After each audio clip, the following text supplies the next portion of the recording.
Rabbi zidni ilma warzuqni fahma wa alhiqni bis-shalihin bi rahmatika ya arhamar rahimin. Lulusan.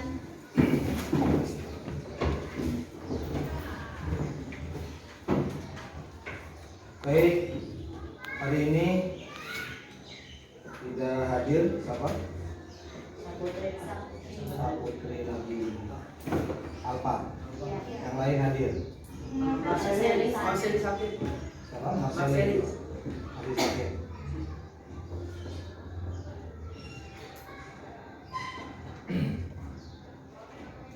Baik, sudah masuk tadi materi kritik dan esai. Kritik dan esai merupakan bagian dari sastra Indonesia. Yang pertama, bicara mengenai kritik maupun esai adalah berbicara tentang penilaian terhadap karya sastra.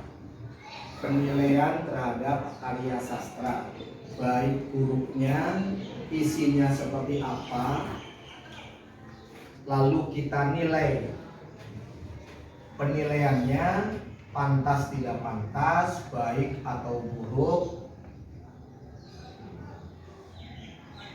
enak dibaca tidak enak dibaca, layak dikonsumsi oleh siapa, itu masuk di dalam kritik maupun esai.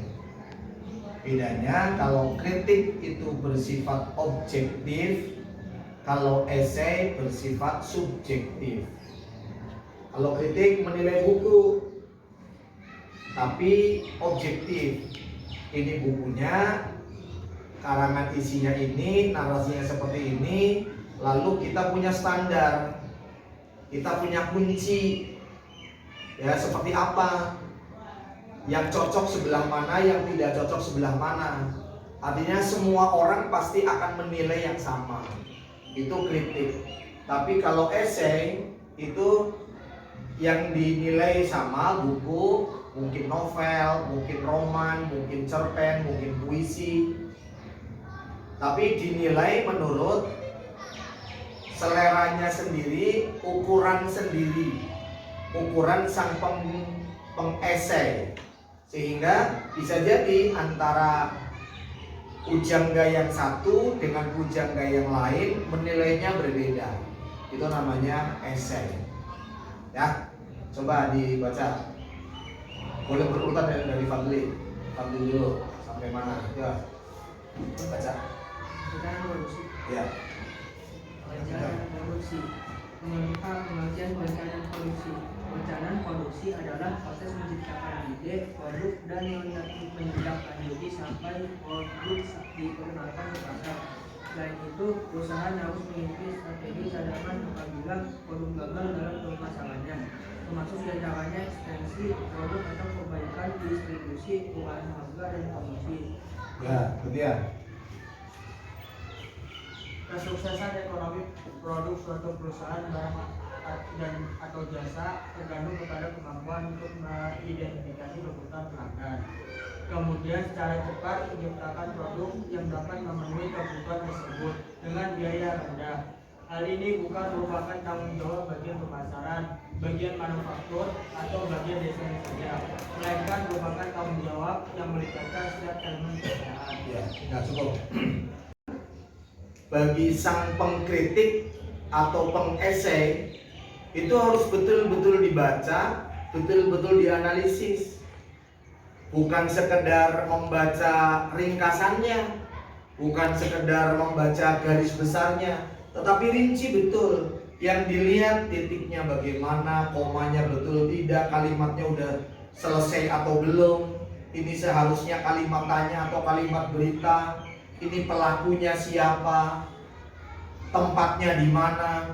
Itu harus detail betul tentang bacaan yang ada di dalam wacana itu. Kalau wacana itu berupa novel, ya novelnya dibaca persis. Kemudian jangan lupa, karangan ini pengarangnya siapa? Dengan pengarang yang ada, dengan karangan ini identik tidak? Misalnya yang mengarang orang Bali, maka isinya tentang budaya Bali, dia kan paham betul. Tapi akan menjadi menarik apabila yang mengarang orang Bali, tapi novelnya misalnya tentang Saudi Arabia, tentang Mekah, atau di sini orang Bali bercerita tentang Irian Jaya. Itu harus betul-betul dianalisis. Kok bisa orang Bali bercerita tentang Irian Jaya? Dari mana dia tahu tentang Irian Jaya? Maka diteliti betul. Maka di dalam kritik itu merupakan hasil penilaian oleh orang yang betul-betul mengerti tentang sastra. Maka kritikus Indonesia, bahkan disebut dengan Dewa Kritik Indonesia. Siapa pernah dengar? Siapa? Dewa Kritik Indonesia adalah HB Yasin. HB Yasin. Ada perpustakaannya di Jakarta, perpustakaan HB Yasin. Itu ahli kritik. Dan yang disebut kritik menurut kita sekarang ini kan hanya nunjuk-nunjuk pada pemerintah, nunjuk-nunjuk pada orang tanpa memberikan jalan keluar. Jadi kritik itu menilai buku, menilai karya sastra, kemudian isinya seperti apa, permasalahannya, kekurangannya seperti apa, lalu kekurangan itu kita harus tahu jalan keluarnya. Harusnya begini, begini, begini, begini. Itu namanya kritik. Kalau esai karena sendiri bisa jadi isinya kayak apa, lalu saya nilai, lalu tidak akan saya berikan jalan keluar. Itu esai. Tapi kalau kritik itu berupa karya sastra, maka sastra kritik itu sangat hebat bagi seorang sastrawan. Ya, jadi ini sekedar pengantar bagaimana nanti siapa tahu kalian nanti ada yang menjadi seorang kritikus sastra. Ya, kritikus sastra, kritikus novel, kritikus roman, kritikus karya-karya yang lain termasuk puisi, syair dan seterusnya. Ya, nanti bisa teruskan. Bila itu hidayah. Assalamualaikum warahmatullahi wabarakatuh.